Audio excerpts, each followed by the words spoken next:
I welcome you to this weekly press briefing. Once again, I'm Assistant Commissioner of Police, Katungwesi, Anatoli, RPC, Aswa East.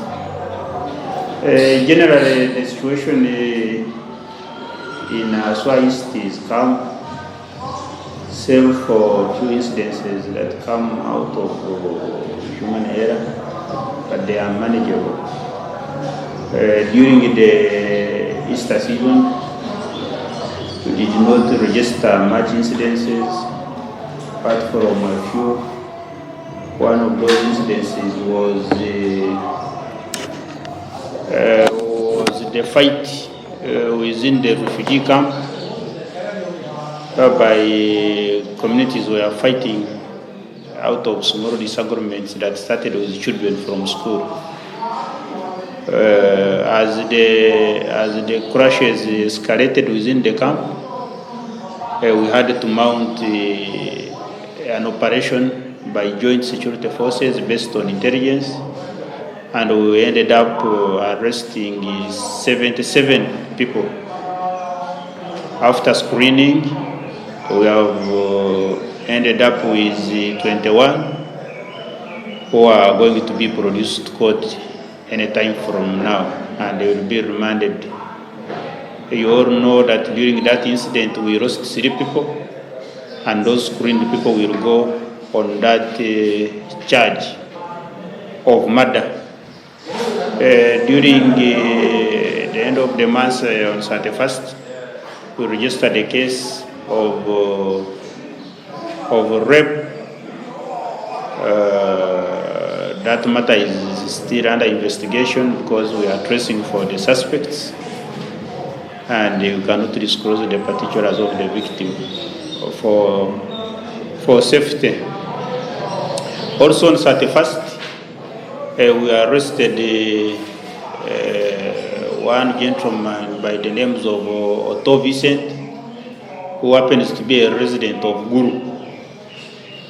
He was called to from the checkpoint in Anagura, and he was found with government stores, say uniforms,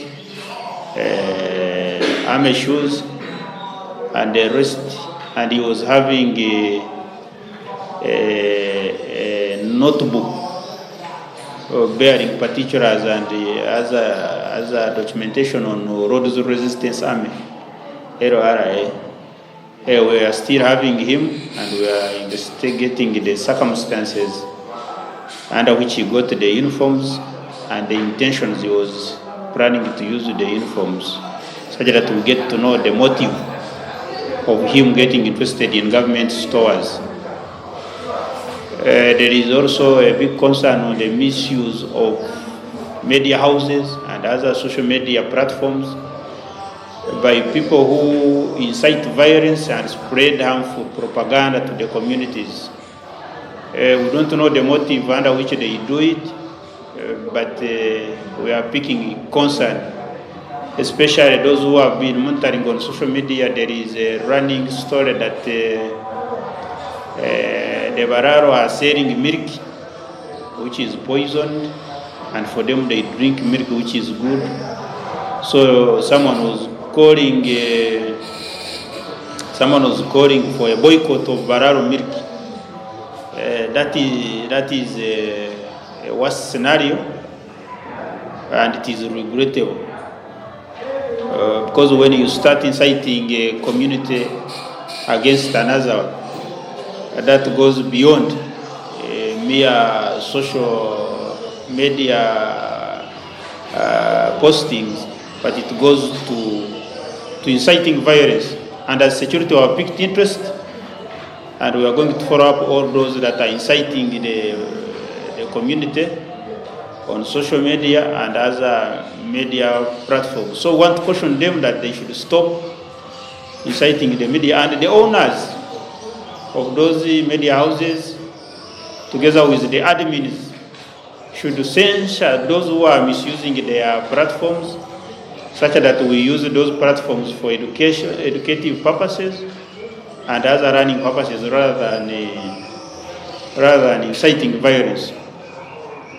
You are all aware that there is an ongoing police recruitment exercise.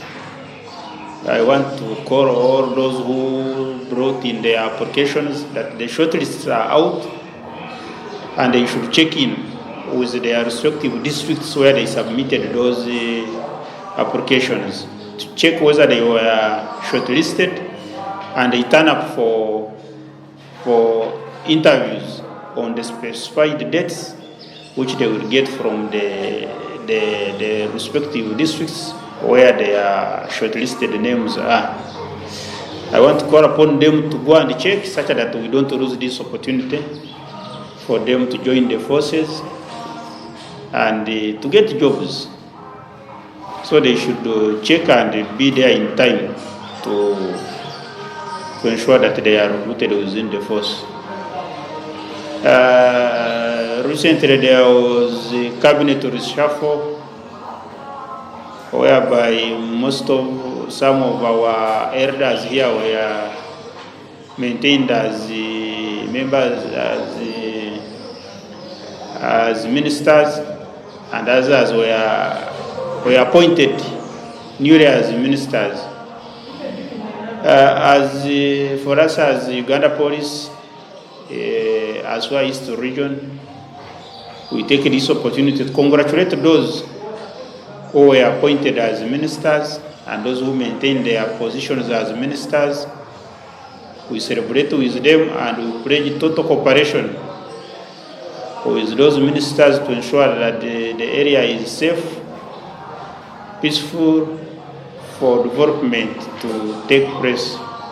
We want to thank the appointing officer for ensuring trust in those people, and we pledge total cooperation. Thank you very much.